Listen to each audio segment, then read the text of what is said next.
Hello, everybody, and welcome back to Brainstorm Brewery. I'm Corbin Hostler, joined as always by Douglas Johnson and Jason Alt. And guys, did you know that by total prize pool awarded, Magic the Gathering Arena was the 11th biggest esport in 2019? We did it. Just behind Hearthstone, just in front of StarCraft 2, Rocket League, Apex Legends, Rocket FIFA. League. We did it. I mean, look, man, there's like 100 games, 100 plus games on this list. Magic's number 11. What do you think was number 1? A game where you pay $80 to play EDH with your own cards gives out slightly more money in a prize pool than a soccer game with cars that came out 3 years ago. We did it.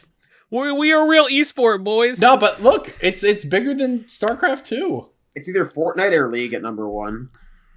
I will tell you this, DJ. League of Legends is not in the top 5. Oh. Is Dota 2 in the top 5? Because I would hate that. Yes. Oh, suck it, League of Legends. All right, so I'll give you this. It is, number 1 is Fortnite. Yep. $64 million awarded to 2,273 players over 350 tournaments. Dota 2 was number 2, a distant number 2, at $46 million over 204 tournaments. For reference, Magic was $3 million over just 31 tournaments. So that's, I don't know that I assume that doesn't count SCG events or MKM events or Nerd Rage events or anything like that. But I thought it's interesting. CSGO is number 3, a distant number 3 at 21 million. PUBG, number 4. League is number 6. What do you think number 5 was? Rainbow Six. Well, Counter-Strike was number 3. Or 3, yeah. Rainbow Six was an interesting guess. It was actually number 9. Overwatch was number 5. So rounding out the top 10, Call of Duty number 7, Arena of Valor number 8, Rainbow Six number 9, Hearthstone number 10. I don't even know what Arena of Valor is. It's another MOBA. Interesting. No one knows. Well, I live in Kalamazoo where where S2 Games is, and they were doing that Heroes of New Earth that nobody played. And then what's their? I remember that game. Han, man. What was their new game that nobody played? Also, I don't know. I stopped playing Han. Like across the street from me, like one of their developers lived across the street, and he was telling me that like Heroes of New Earth is like really big in Sweden or just like one random country. It's like, yeah, it's huge in Sweden. So for those who don't know, a little bit of interesting history here. Heroes of New Earth, back in the day, sort of at the dawn of MOBAs, right? There was Dota on Warcraft 3, a mod for Warcraft 3, Blizzard game. And then somehow, and I actually am not entirely sure how this happened, but Valve got the rights to the name Dota, began producing Dota 2. Meanwhile, League of Legends was in the pipeline at the time. But Han, Heroes of New Earth, was a literal copy of the Dota on Warcraft 3. Dota 2 has Dota 2 is the game, right? But Dota 2 wasn't out at the time. So League was, your options were like Heroes of New Earth or this League game that was going to come out. And League was like super, super scrappy and like you had to relearn everything for League, right? Whereas Heroes of New Earth was just a literal port of Dota in the sense that every character had a different name, but the exact same abilities. And now, of course, League is League. What about that Blizzard MOBA, Heroes of the Storm? Heroes of the Storm, baby. That one died. Did that get above Magic? So it's interesting because Heroes of the Storm actually, it was a terrible MOBA in the sense that it was all team-based.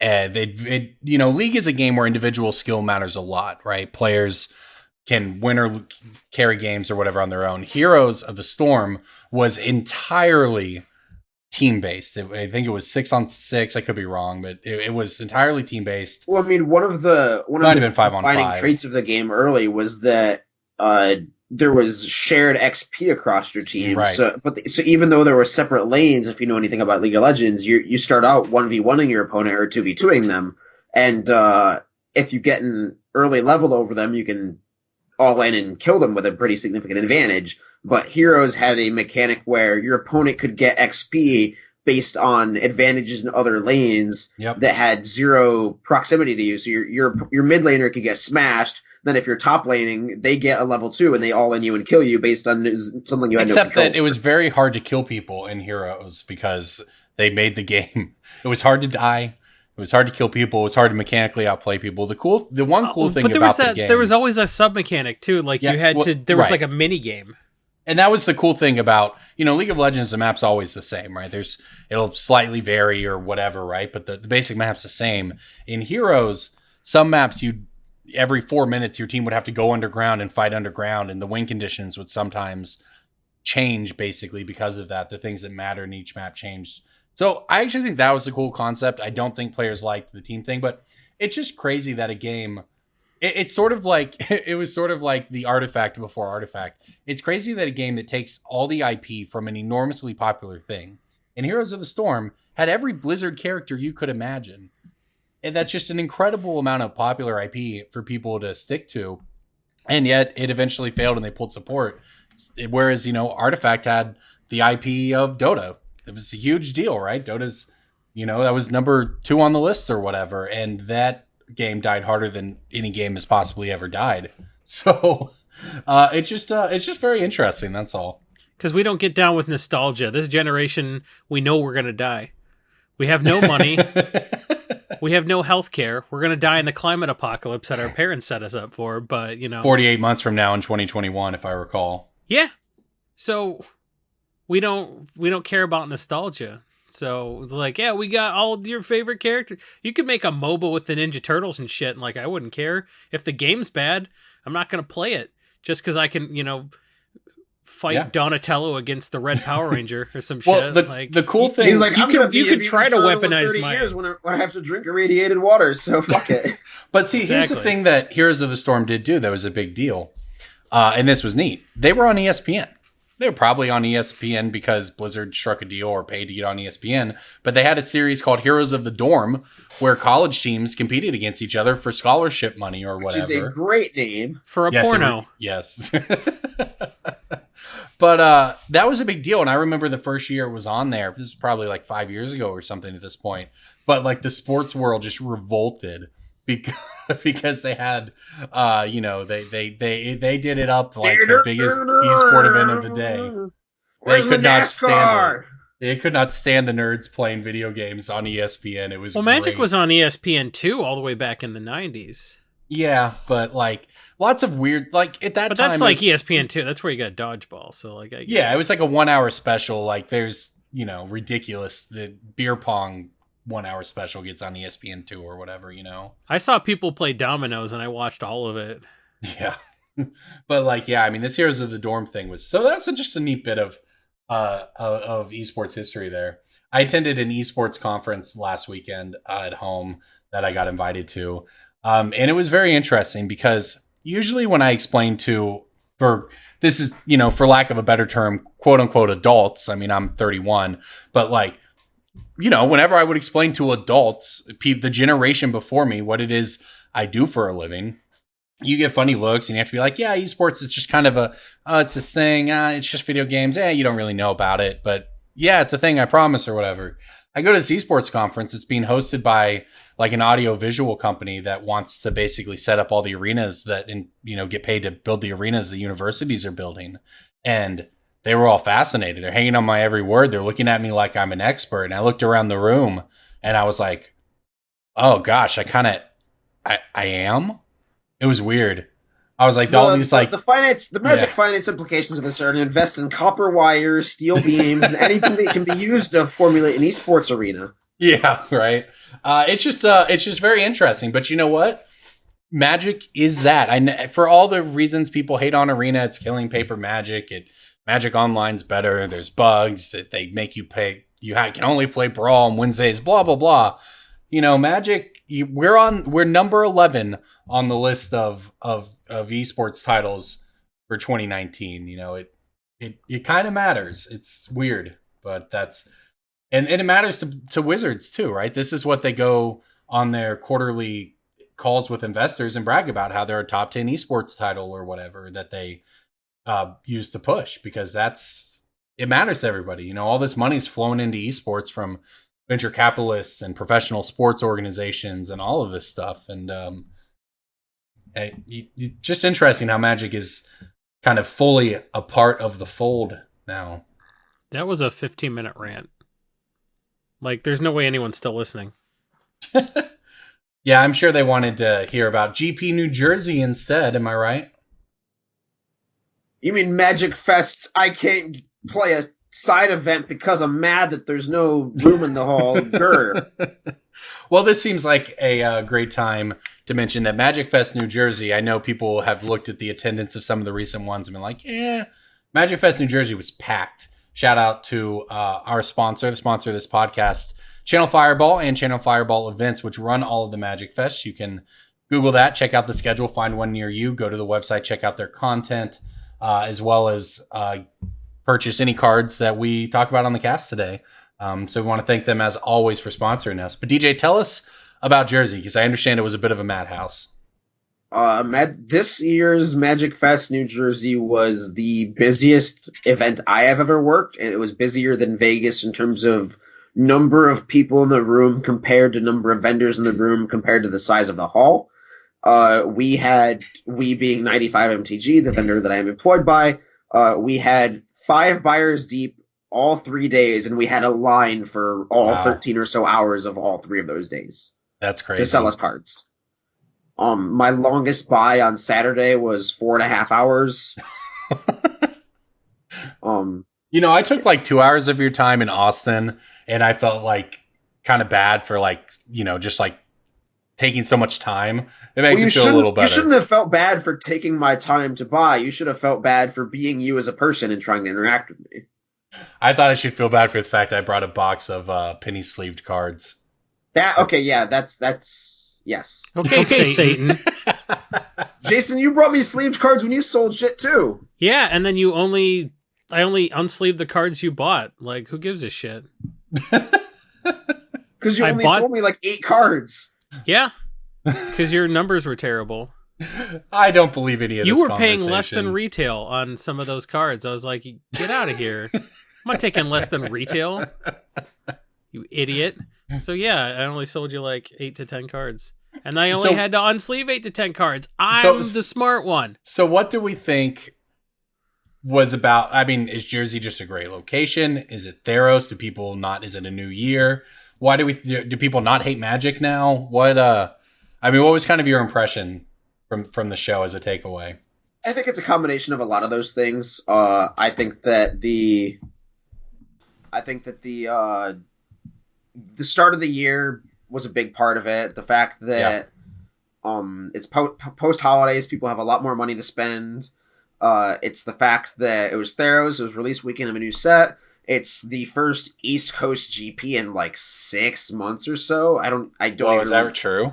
That's crazy. I mean, I'm just like thinking back previously, but like I was in Austin, then before that I was in Oklahoma City, and then before that it was like Columbus / like SCG Roanoke / Richmond was like, so like Richmond, I guess, in November, but that's not really like the Northeast.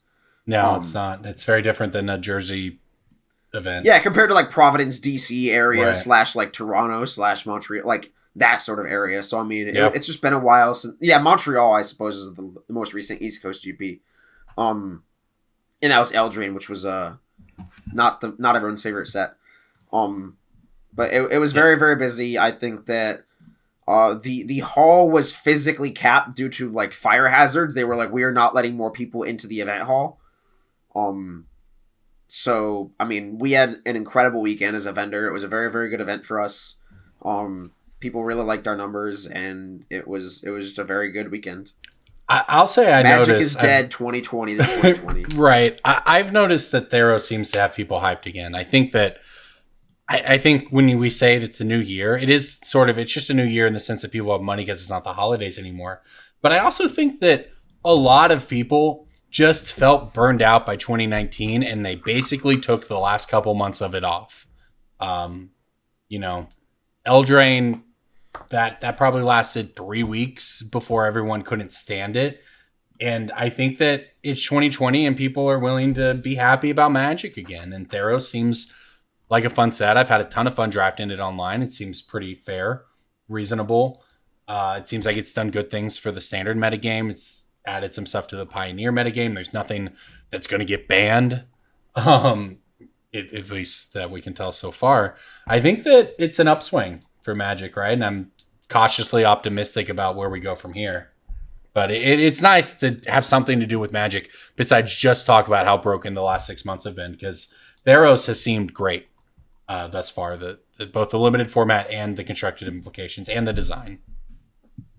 So both. Speaking Both of those three things.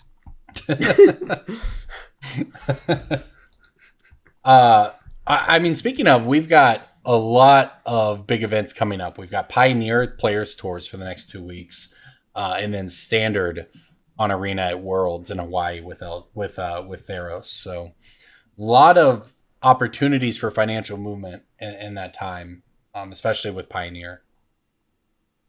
We've seen already an impact from Dream Trawler. I think that's one of the cards we wanted to follow up on from our set review. Jason asked before the cast if any of us had tagged it in our 5 under 5. I don't think we did. But right? But also, we prefaced our 5 under 5 by saying, if you look at Throne of Eldraine, which I expected to sell less than Theros Beyond Death, there are 9 cards above $5, and only like 4 of them are non-mythic, and like they're all multi-format cards. And I don't think Dream Trawler is going to be 4 of anything.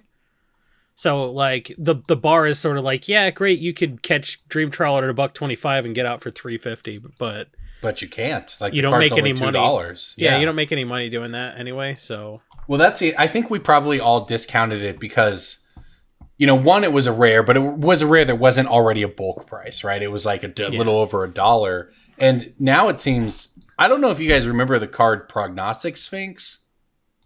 Someone had to remind me what Prognostic Sphinx even did. I guess it was a 3/5 that when you attacked, it scryed 3, but you could discard a card to give it hexproof. Yeah, man. Sure. I mean, Dream Trawler is that on steroids, like everything else. I mean, I guess it costs 1 more Dream mana. Trawler is a lot more similar to Drog Skull Reaver than it is to Prognostic Sphinx. Well, I mean, kind of. Maybe you're right. it's both, I guess. The ability, you can't ever kill it. You just never can kill the card, and it's so powerful because it draws cards and it has a lifelink on top of it. It's set to it's redefining Standard. It's made blue-white control a real thing, Esper control a real thing, and I think it's having an impact in Pioneer as well. But here's the thing: with all of that said, Jason's right. It's not legendary, but it's not a 4 of. It's usually like a 2 of, maybe a 3 of. The card's gone from $1.25 to $2.25. We didn't have it in our 5 under 5, but there's not any money to be made here, right? Nope. It's certainly a card you want, and I, sure, trade your $1.50 card for that $1.50 card at the pre-release, but I think it goes to show that there's really not a lot of growth opportunity unless something is ubiquitous as a 4 of in like every deck, something like Murderous Rider, or it's a mythic. That's why I don't like new stuff. People ask me, what do you think this new card's going to do? I'm like, so what? Give me a new legend that is going to make a bunch of stuff from Scourge go up, and I'm listening. Because like you can make $11 on Brain Freeze on the basis of that new Yawgmoth's Will that I said was nuts, and you guys argued with me. I don't think that card. True. That card is very good in Modern, and that made like Pioneer. people like, oh, well, and no one's even playing Legacy, and they're still Brain Freeze that hit $10. That's the kind of thing that can happen, but like. Dream Trawler can be really, really good, and it won't necessarily matter. Yeah. I mean, on the topic of this stuff, this seems like an opportune time to talk about Inverter of Truth. I know Jason loves this one. For those who don't know what we're talking about, this is an Oath of the Gatewatch mythic. It is an Eldrazi, but that's actually not relevant to why it's spiking in price right now, but it's a 6/6 flyer for 4. It's flying. When it enters the battlefield, exile all cards from your library face down, then shuffle all cards from your library into your graveyard, or from your graveyard into your library. So I guess the idea is that you combine it with Thassa's Oracle to win on the spot, and this has caused Inverter of Truth to spike. But, Insider trading, guys. This card is trash. Remember 2 weeks ago, everyone was on about how Heliod was going to break things. And granted, we haven't had we have the player stores coming up, but haven't seen the Heliod combo make a dent in Pioneer yet online. But here we are buying out Inverter of Truth. Are you kidding me?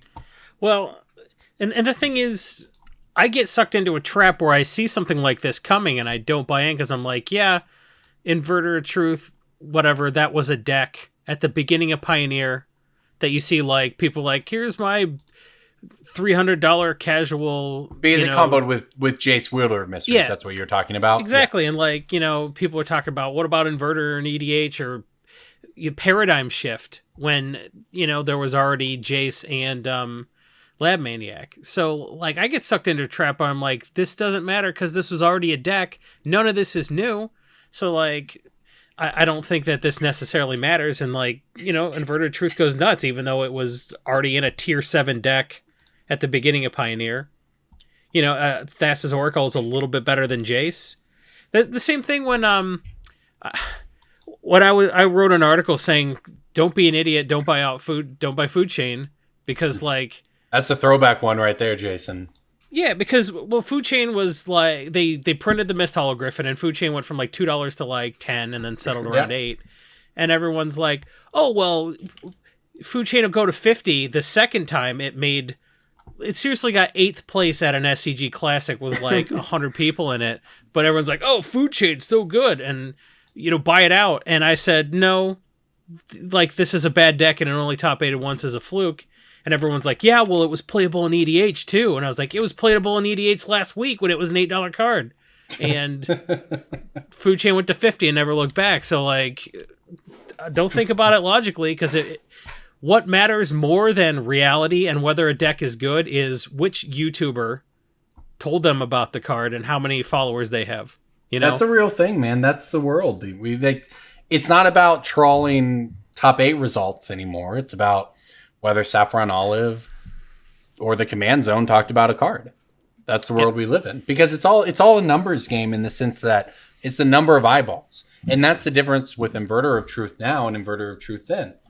Yeah, that was a bad combo deck that always existed. But now there's a new card, Thassa's Oracle. That's the thing. And now it gets attention because there's a new card that makes people talk about it.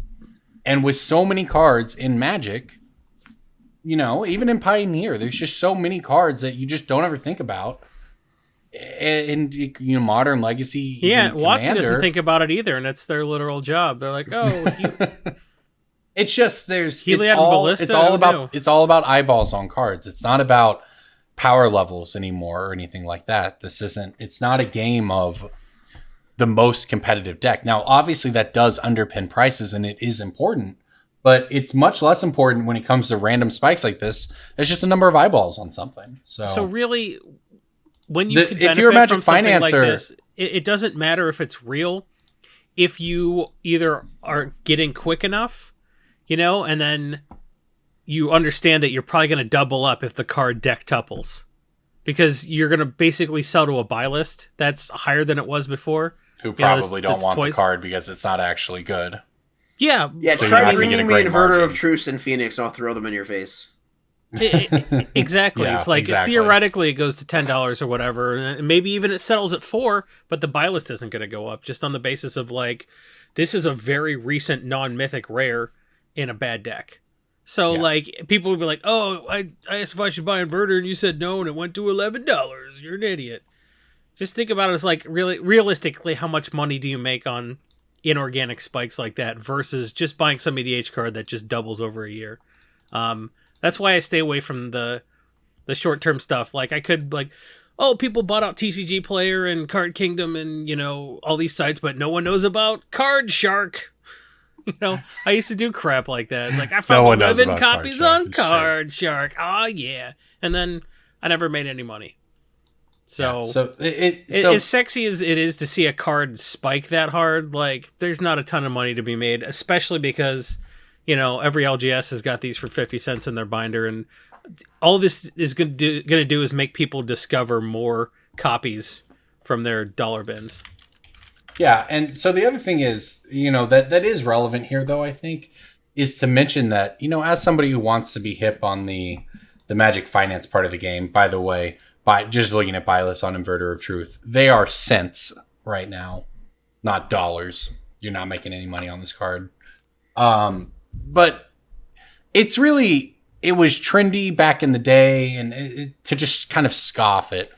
Oh, a YouTuber, they're not a real Magic player. Or, oh, a streamer, that's not a real thing. But a Magic finance podcast? Name every dollar. Yeah, the Command Zone, I think, has proven beyond a doubt that they matter a lot more than a top 8 result in an SCG Classic. You can complain about it. You can think it's stupid. Maybe you do, maybe you don't. It doesn't matter, right? That's what's happening. And you can guarantee that when the Command Zone, you don't matter as a person. When the Command Zone, when a card does well in the Command Zone or whatever and wins a game, people are going to buy that card. There's a rush on those cards because people are buying them because they trust those content creators. And I'm not saying they shouldn't, right? But there's a real thing to it. It's not, oh, this deck top 8'd one thing, let's buy it out now, and no one's ever going to actually play it. People want to play the cards they see win on the Command Zone. They want to play the decks that Saffron Olive or less successful versions of Saffron Olive, like myself, play, right? That's a thing that people do. Is he paying you to say Saffron? Like, how much did he pay He's you the to person say who made this exist, man. the name of his channel 50 times on our podcast? Look, man, this is I get you're that doing you the hang thing. out with him like You're doing once the a year. thing. No, you're doing the thing though. Like you're putting it down because he's a YouTuber and he's not a pro you just player. keep saying there are other YouTubers. You can't name another YouTuber. So it sounds like sponsored content to me. He is the largest person who has this effect. Anyway, so the point is you just have to be aware of what is outside your traditional circle because the one thing we know about Magic Finance, or just specialize in something and be right a lot. We've been doing this for a decade plus, and the market and the way the market functions has changed so many times in that time span, and it's only going to continue to. So you have to keep up with it, or you will be left behind. All right, speaking of left behind, you guys are always falling behind me in this game. It's time for Breaking Bulk. What? Based on what logic? I'm good at this and you're not. Breaking Bulk time. Breaking Bulk time. Break. Oh, yeah, Breaking Bulk. There's so much good stuff. It's a pick. Breaking Bulk. The end. Hey, DJ, can you back that up? Do you have the spreadsheet open? Yes. Great, put my pick in. No. So, for those who don't know, DJ used to put in everyone's picks into the Breaking Bulk Pick of the Week spreadsheet. Eventually, I just started doing it myself to be a good person. And now that means DJ decided he's not going to do Jason's. Yeah, because Corbin did it Jason twice. can't handle it. I used to do Corbin's too, and I stopped doing Corbin's at the same time. Then Corbin's had to start doing his own. That's how that happened. Nah. Yes. Nah. Anyways, who wants to go first? I'll go first so DJ has time to put it in. All right. My Breaking Bulk pick is a Black Fate Reforged Uncommon. Dark deal. Yep. I have a sweet misprint of that. That's cool. It's got a faded out part in the middle. It's like a clear circle. If I wasn't playing it in my Bolus deck, I'd sell it for $1 billion. I mean, Dark Deal is it's very good in decks like Bolus, and the fact that Croxa is creeping up to be the #1 commander, which it was like... Is it really? It went from 5th to 3rd to 1st. It's wow. 2nd right now, right behind Siona or whatever. That card is awesome. Yeah, Croxa is just like... I actually brewed for Cool Stuff Inc., where people may or may not know I write an EDH column. And where I put out Mining Modern and Punting. Oh, geez, you're on your probationary period. Untrue. Yep, so Dark Deal does stuff, and it's worth a lot more money than you'd think for being as recent as it is. So it's over $1 a lot of places, and you get these in bulk all the time, and you can. Yeah, Dark Deal is sweet. For those who don't know, it's a 3-mana black spell. Each player discards their hand, then draws one fewer card than they discarded. So and it's if also you- like a Nekuzar card, for instance. If you don't like Corbin reading the stuff to you, you can actually see the card displayed on the screen if you go to our YouTube channel, youtube.com/Brainstorm Brewery, and that's where we have all of our episodes with our beautiful faces, and we're paying someone to do thumbnails. The least you could do is look at the thumbnail, and if you don't want to watch the whole video because you already listened to the episode in your podcast app, just give us a thumbs up, like, and subscribe. Finger blast that bell icon. Just support us on the YouTube. Just put the YouTube video on, leave it, and use it as like put it on mute and just give it us the page view. And I'm saying this so that I can get more YouTube recommendations for just pitch black 24 hours of darkness in my recommendations. So yeah, because we told DJ about that being a thing, and he's like, "Why did that show up in my recommendations?" Well, because we said that, and you were by your phone. So the guy with what is it, Google Home or whatever you got? Yep. I have a Google Home Mini, and then I have an Amazon Alexa.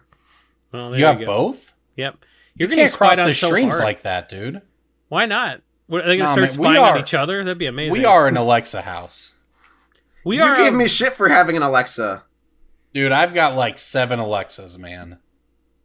I put tape over my house. webcam. Get those Google Homes out of here. That's what I do. I put tape over my webcam. So a normal person thing to do. The NSA thanks you.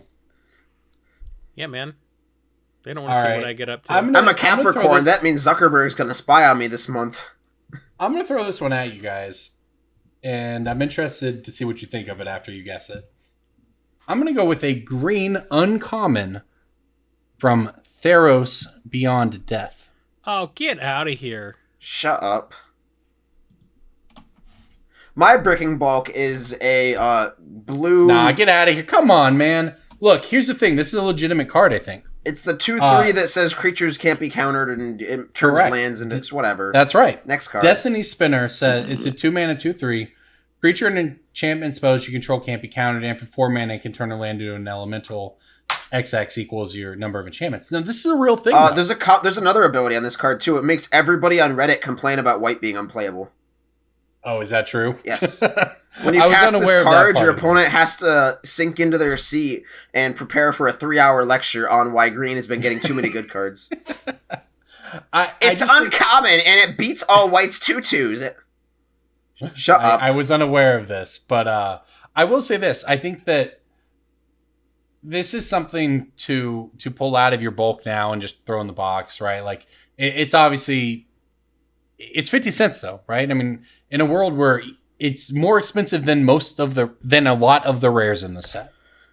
It's a 50 cent uncommon, it's a very powerful ability. It goes beyond just the creatures, it's a 2/3. It's got an ability with upside after that. This is probably an enchantment. This is probably a staple in all your commander enchantment decks. Forever, right? Your Estrid or whatever else, like this is an enchantress card, probably just from here on out. So it is a breaking bulk. I don't expect the buy list on it to be a real thing for a while, but it is a card that I would be holding back. And hey, you know what? You can't not how we play this game at all, but cool. Look, thanks. It is how you play this game. You can't get more timely than a card people are opening literally right now as they listen to this podcast. Okay, it's a lot more relevant than one of DJ's Scourge picks. Well, if you have Scourge bulk, pull out your brain freezes, I guess. They weren't right, bulk DJ. before, but they sure as hell aren't now. DJ, what do you got? I have a blue uncommon from Ravnica Allegiance. Persistent Petitioners. That's a common. A blue uncommon from Ravnica Allegiance? Is it the retreat to Kazandu? What? Ravnica Allegiance, bro. Oh. That's a different plane. And And Kazandu's the green one. It's Whatever, just dude. blue? So, hold up. It's just blue, not multicolored? Correct. Ravnica Allegiance. I played Arch, the blue, the gate card. No, is that a common? No, the one that draws you a card. Are you referring to Gate Sneak? Sure. No, there's an enchantment that says when you play a gate, draw a card or something like that. None of these are accurate. That is from Guild Summit is from Guilds of Ravnica, Jason.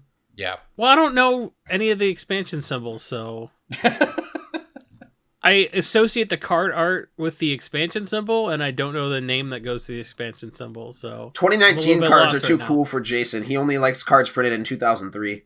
They're like the perfect amount of hipster for him. Well, you would make a lot more money on Hold brain up, I'm trying to figure this this BS. one out. Corbin can't get it either, and I'm trying to figure this one out. And he's cheating. I hear him typing.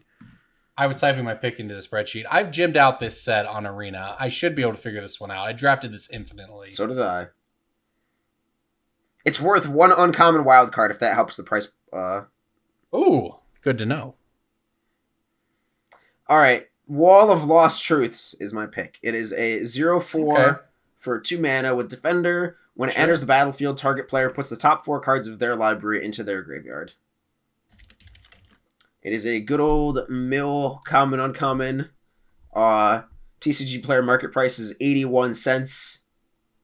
And this card is on buy lists. It is a real Magic card that is often paired with stuff like Merfolk Secret Keeper, whatever, Drowned Secrets, standard mill stuff, casual mill stuff. It's just like people who play mill. All of Lost Thoughts, huh?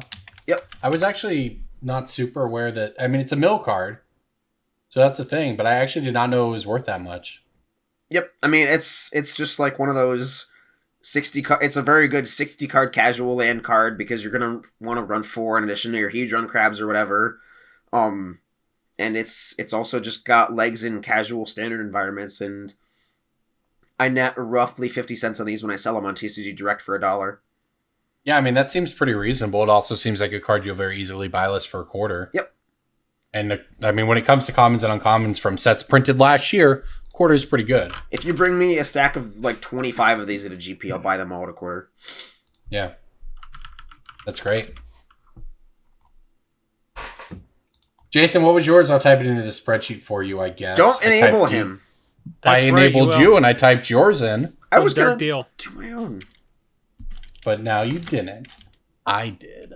I'm taking the power. Take that, DJ. How's it feel? Oh no, he took my intern work. Got him. Suck it, nerd. Corbin needs a job. How much did you guys pay me to put your picks of the weekend? He comes to me with his 35-year-old baseball cap in his hand, looking for intern work. Bro, that cap is like a year and a half old, and I've worn it every day since. Why does it look like a bag of shit? I wear it every single day to everything I do. That's gross, dude. That's what I do, man. That's my thing, man. I'm gross. Get it? Nah, man. Like, you just wear a hat to everything. It gets dirty. But, like, people want their hats in the queue. Okay? What? Like, people come to me and say, Corbin, how do I get you to wear my hat? That's not a thing. Of my company. And you're like, let somebody homeless wear it for a year so it looks extra gross. No, they all start clean, but then I wear them for several years every day. And that's it. Yeah, like I've got a queue. Corbin's the Canadian version of Rickety Cricket from... It's in demand. That's all I'm saying.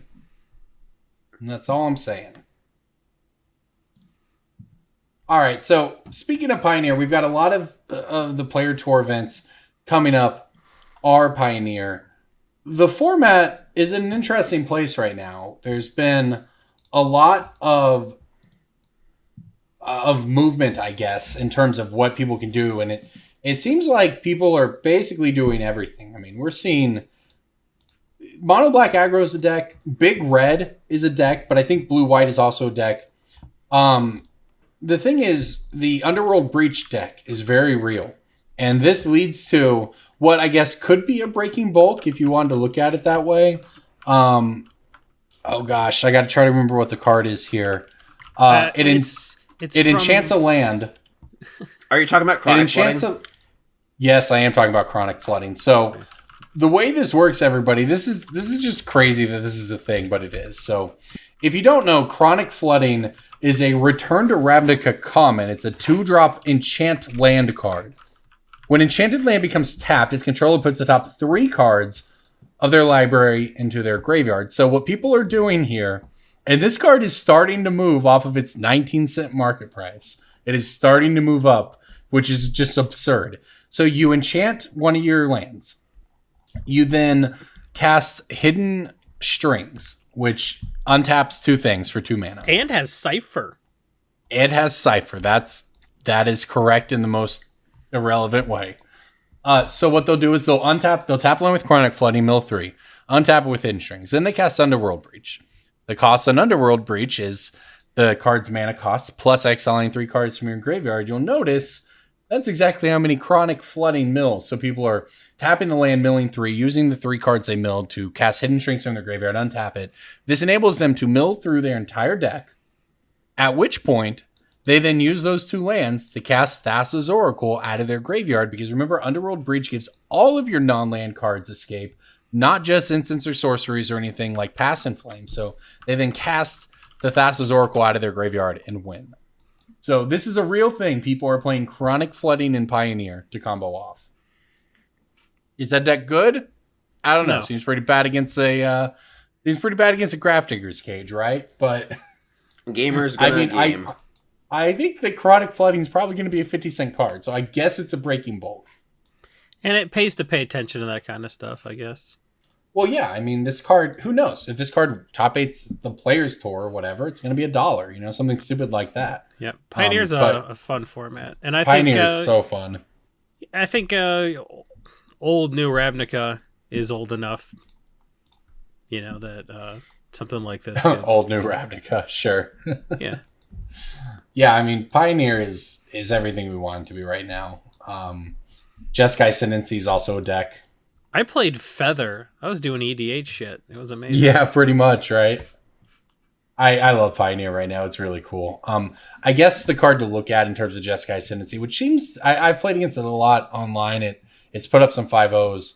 If you're looking at anything, I guess it might be Sylvan Awakening from Dominaria. That's the combo piece in the deck. It's a bulk rare right now, but I don't know. So makes all your lands 2/2s? It does, but what it means is with Jeskai Ascendancy, which untaps all your creatures when you cast a spell, it untaps all your lands, and then they get bigger. So you only have to chain together like 5 spells, and you have 6/6 lands or whatever, and you attack for lethal. So that's the deck. It's a thing. It doesn't use your graveyard, so it's not reliant on that. It's got a lot going for it. So all of this is to say Pioneer is wide open, and keep an eye.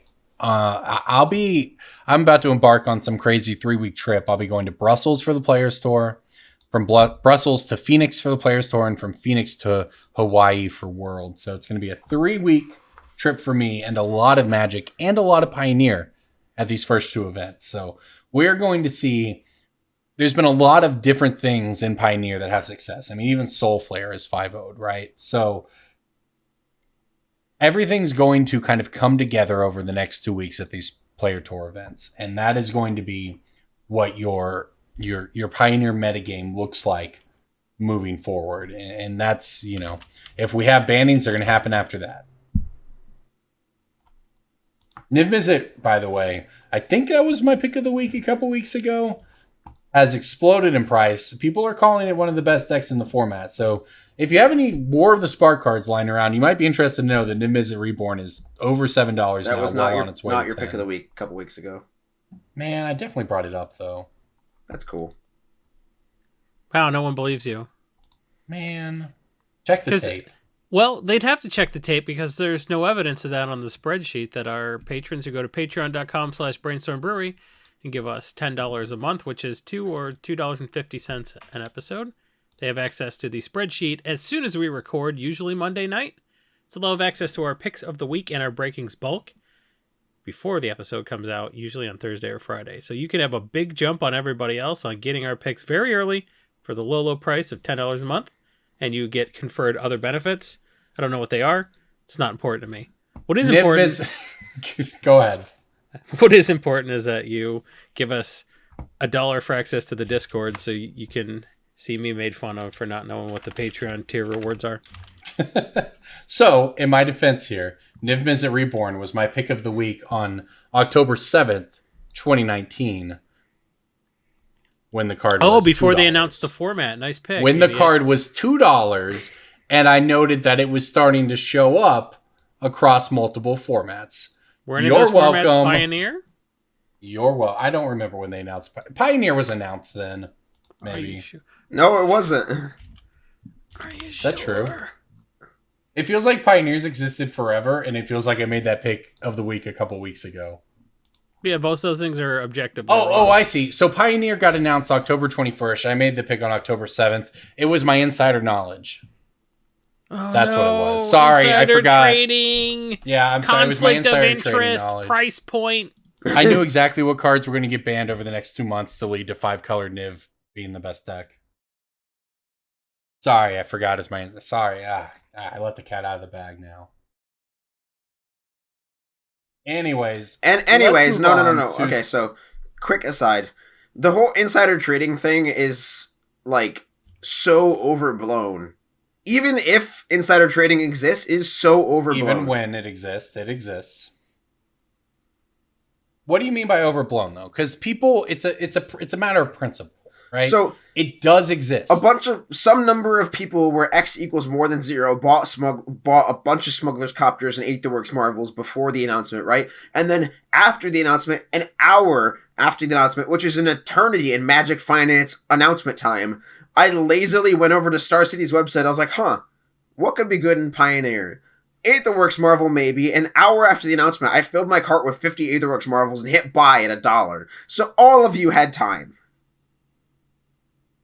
Yep. Now, DJ, that sounds like some victim blaming right there. If I didn't get that card at $1... If you're to blame, you're not a victim.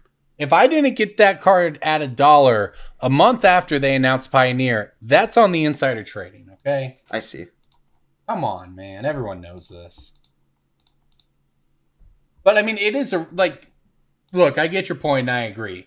But it is also true that the insider trading does exist. And it is BS. And it exists to the point that, like, it has likely existed for a while and nobody noticed until... Correct.